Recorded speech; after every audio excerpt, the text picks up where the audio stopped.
Okay, so ito naman ang reaksyon ni Tito Soto. I don't know if you agree with this, ha. Sabi niya, sabi rito, Chacha, suportado na ni Senate President Soto. Kasunod daw po ng Supreme Court ruling. Sabi niya, sa impeachment case nito ni Sara. Sabi niya, kung ang Supreme Court, sabi niya, pwedeng galawin ang Constitution, abay, dapat galawin na namin. Kami ang empowered to do so. Alam niyo, ako, I totally agree na, di ba, matagal ng panahon na, long overdue na dapat itinatama na ang nilalaman ng ating saligang batas. Ang problema po dito ay ang mga mambabatas natin. No, sa kasaysayang nagdaan, either House of Representatives ang pabor, katulad nitong nakaraan, nitong 19 Congress, pabor ang House of Representatives sa pangunguna ni Martin Romualdez sa charter change, sa economic provisions. Apparently, ang mga senador, ayaw nila. Kanya-kanyang drama ang mga hayop. Diba? Sabi ni Aimee na naman, kapag yan ay binuksan mo ang isa dyan, hindi mo na mapipigilang hindi buksan ng iba. Diba? Kumbaga, you open the box. No, hindi mo po pwedeng sabihin na ito lang yung parting pwedeng galawin. Ito hindi. Dudumugin na yan. Kagaguhan yun. Diba? May rules sila sa Senado. Yung panukalang batas ng pag-aamyenda, kalakip doon yung magiging kasunduan nila, anong provision ng saligang batas ang pupwede lamang nilang galawin. O so irespeto nila yung mga sarili nila. Di ba? At kung sino yung magiging presiding chairman na mangunguna sa kanila sa amendments, di ba? I-declare niya kapag merong tumalakay ng political provision, si Robin Padilla ang mahilig mag-submit ng panukalang batas na yon. Tapos ang ibinibintang nila na gusto ng extension ni PBBM. That's why Martin Romualdez was helping out, di ba? Those proponents of people's initiatives. Gusto raw ni PBBM na mag-extension. O ano naman mag-extension? Maganda naman ginagawa. Pero hindi nga po pwede because of the constitutional bar. Di ba? Once lang, pag naging presidente ka, tapos na. Ang nilalaman nga niya talaga, hindi ka na nga, pag naging presidente ka, graduate ka na nga talaga dapat . Hindi na po pwedeng tatakbo pa sa mababang posisyon. Hindi po pwedeng tatakbo pa bilang vice president. Kasi kapag ka namatay yung presidente, sino successor? Diba? Under the Constitution, the vice president. Hindi po pwedeng sasabihin, disqualified yung vice president. Then, who will succeed? The Senate President? Diba? Walang ganong option sa Constitution natin. Kaya nga, ang nasa original na explanation talaga dyan ng mga gumawa ng yung mga constitutional framers natin ay graduate na dapat ang isang naging presidente. And apparently, Gloria Arroyo at saka etong si Erap, itong dalawang to ang buwisit na lumalabag doon. And look at Ramos, look at Cory Aquino. Diba?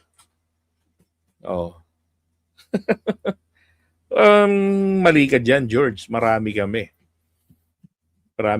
Yung mga natutuwa sa ginagawa ng Pangulo natin, lalo na ngayon sa korupsyon, pagbagsak ng inflation. Ibig sabihin, pagbagsak ng inflation, pagiging mahirap ng tumaas ang presyo ng mga bilihin. Di ba? At saka yung sa mga korupsyon ngayon. Na kay Duterte, in contrast, ay ichinismis niya lang nung panahon niya, nung 2020, tapos wala naman siyang ganitong mga investigasyon, hindi niya talaga pinasabog talagang nagkaroon ng Big Bang, di ba? Ginamit lang niya yon to justify himself, di ba? Yung kanyang pagsuko sa laban kontra korupsyon. Kasi ang pangako sa kampanya, eradication, burahin ang korupsyon. Sinukuan niya, si BBM. Di ba? Tumatakbo pa lang, inuurat na ni Duterte. Nung presidente na, ganun din. Hanggang ngayon, ganun din. Di ba?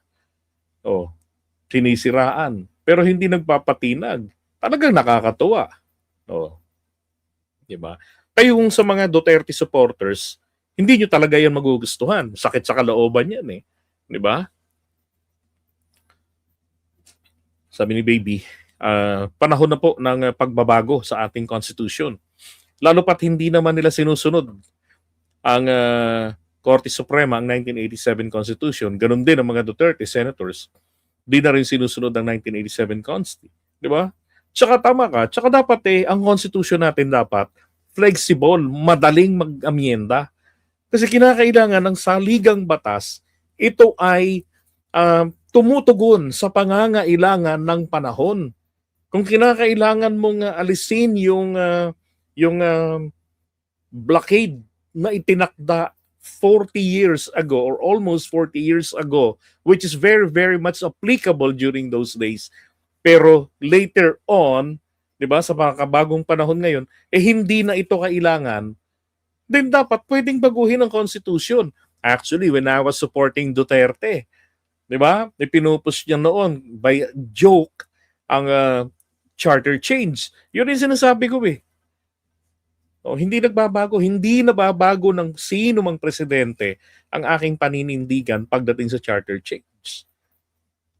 Kaya lang, sabi ko nga rito sa isang post ko kanina, wag naman tayong libangin ni Tito Soto dito sa charter change. Kasi alam naman natin, alam naman ng lahat, di ba, na ayaw nilang mga mambabatas amyendahan ang saligang batas.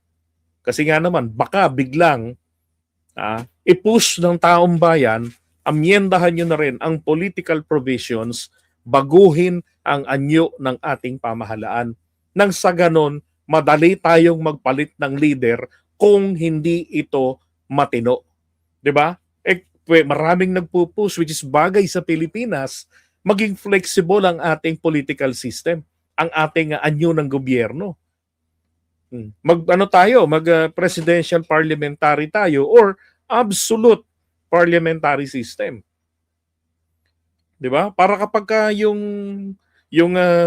chief executive sablay, hanggang doon lang sa batasan pambansa. 'Di ba? O kaya hanggang doon lang kung saan sabihin natin sa Senate, 'di ba? O sa House of Representatives kung saan ang pwesto nila ng members of the parliament. Sila lang ang magbobotohan ng pagpapalit ng prime minister. Wala nang kailangan pa ng ingay. 'Di ba? Wala nang kailangan pa ng impeachment. Kung gusto naman natin, meron pa ring presidente, 'di ba? To pwede rin. Pero ano magiging papel ng presidente doon? Parang hari lang. Titular in nature, 'di ba? Dekorasyon, parang si Xi Jinping. Hindi makapagdesisyon pero humaharap. Parang papel niya, katulad lang din ng Foreign Affairs Minister or Secretary.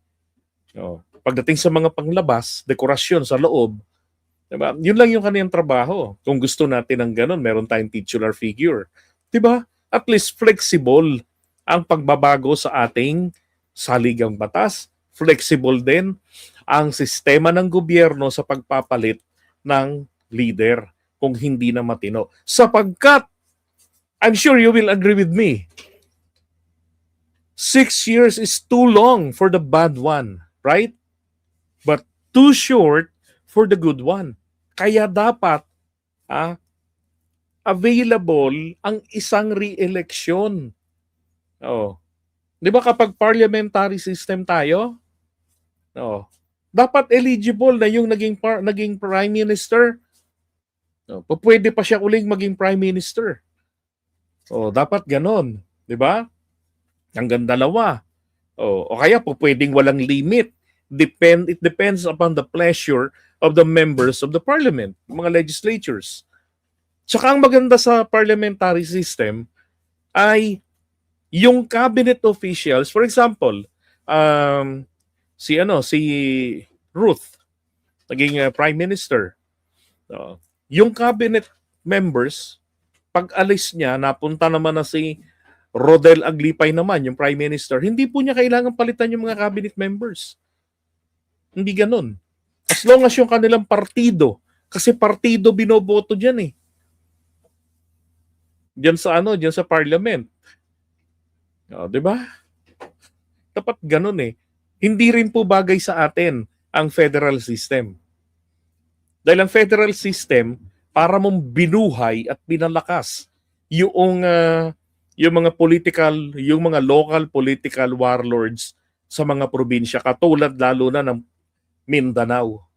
'Di ba? Nauso yung mga tribo-tribo, magkakalaban sila, yung mga political dynasties na magkakaribal, 'di ba? Yung nakaupo, yun ang maghahari-harian. Oh. Sila may control ng kanilang resources. Kawawa yung mga ibang bahagi ng bansa natin na maliit ang resources nila. Wala silang natural resources na pwedeng mapagkunan ng, 'di ba? Pangkabuhayan nila. Aasa talaga sila sa national government. Oo. 'Di ba? Hindi pwede sa atin. Yung even Sara Duterte, ayaw niya ng parliamentary system. Ang tatay naman niya, pinambudo lang ang parliamentary system. Pero hindi ipinus ni Duterte na maging makatotohanan. Kasi alam rin naman ni Digong na hindi akba sa Pilipinas ang federal system. Parliamentary system tayo. Marcos Sr. once tried that. Diba? Ang ginawa niya ay a modified parliamentary system. And there was a time during the transition period, siya yung prime minister, siya din yung presidente ng Pilipinas. And then after the transition period, the prime minister was Cesar Verata. Diba? And so on, and the rest is history. So, dapat ganun eh. Diba? Okay, ako I totally agree with this. Pero again, if this is just a joke, wag mo na kaming libangin. Okay? Dapat iisa lang ang sense ng buong Senado. Dahil ang buong Senado ang humaharang dyan. Ang House of Representatives, composed of same people. So kung agree sila nung panahon ni Duterte, I'm sure they will agree again. And they will push for the charter change ngayong 20th Congress. Ang Senado, parehong mga pagmumukha pa rin. Ang tanong ngayon, magbabago ba sila? 'Di ba? Magbabago ba sila ng kanilang kalooban na dating mga tagaharang para sa charter change, para sa pagtatama ng mga pagkakamaling sinasabi sa saligang batas natin? 'Di ba? At dapat malimitahan ang galaw ng Korte Suprema. Dahil talaga namang hayagang, 'di ba? Panghihimasok. Sabi nga overreach. Oh. 'Di ba? Dapat ganoon eh. Talala mo. 'Di ba? Hindi bagay sa atin talaga eh. Isa pang bagay dito, yung political dynasty, 'di ba? Ang problema naman natin dito, pareho lang 'yan, Ems. Ang Senado, parang walang galaw 'yan sa kanila. Halos lahat ng taga-Senado, 'di ba? Ilan-ilan lang ang hindi galing ng political dynasty diyan. Robin Padilla galing sa political dynasty. Ang hindi lang kabilang diyan etong si Ping Lacson, walang dynasty yan. Etong si Lito Lapid, wala nang pwesto anak niya. 'Di ba? Sino pa ba?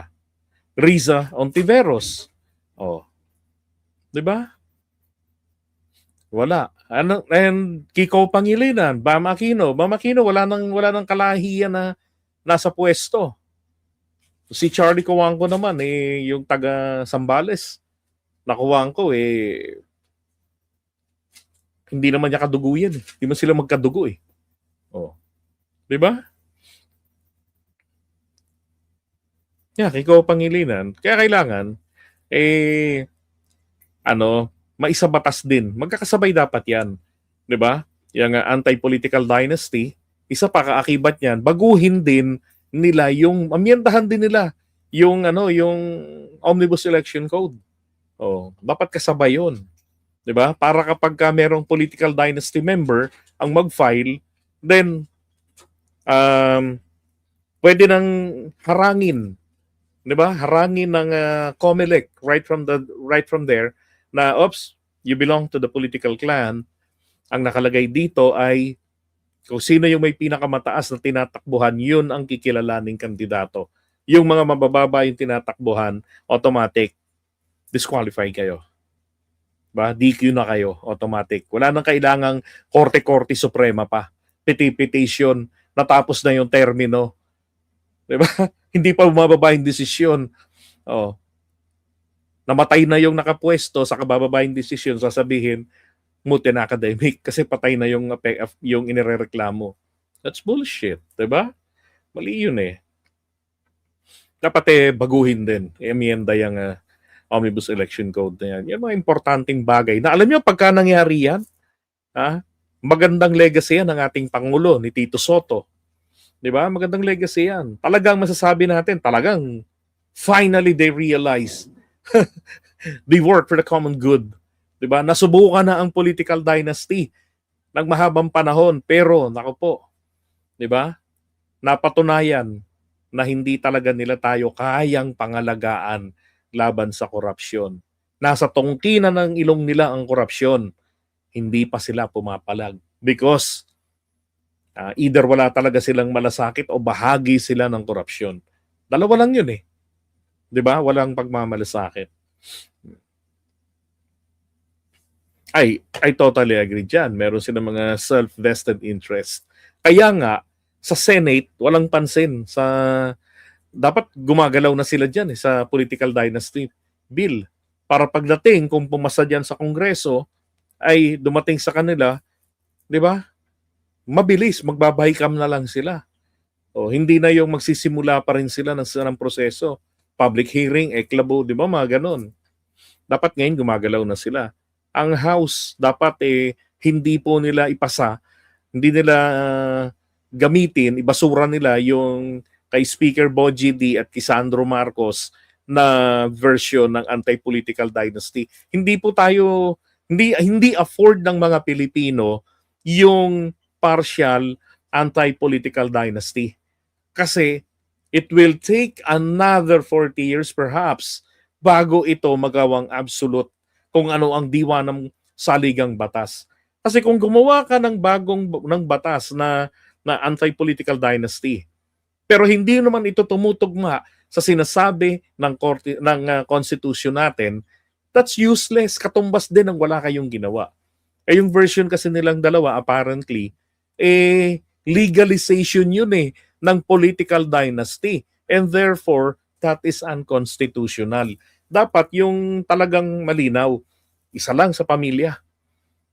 'Di ba? Isa lang ang pwedeng tumakbo para wala tayong walang mga gulo-gulo, at idamay din po dapat diyan sa batas na na yung mga kamag-anak, palakasin yung anti-nepotism law natin, na yung mga kamag-anak nila hindi pwedeng i-appoint. 'Di ba? Halimbawa, i-appoint ng naging presidente, i-appoint sa cabinet, 'di ba? I-appoint yung naging mayor, i-appoint niya sa iba-ibang mga departamento ng kanilang LGU. Hindi dapat ganoon. Talagang kung mayor ka, mag-isa ka lang dun sa inyong angkan. Wala kang kamag-anak na staff. So, kung konsihal ka, mag-isa ka lang sa pamilya nyo. Kung vice mayor ka, mag-isa ka lang din. Walang vice mayor tapos meron pang konsihal na kapatid. Walang ganun. 'Di ba? Ang malamang mangyari dito, yung mayor, 'di ba? Nakapwesto si Manong Mayor, tapos yung kabit niya, yun ang vice mayor niya. Ewan ko kung paano nilang ilalagay yan, 'di ba? Na hindi makasama yung merong sexual relationship. Oh. Parang sino ba to at Marcoleta, nasa opisina nila, puro mga kamag-anak. Correct, di ba? Nakita ko yung listahan nun. Pero wala tayong magagawa ron Walang pagbabawal ng batas Oh. Di ba?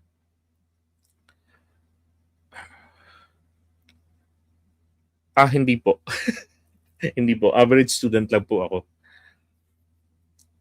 Okay, so iwan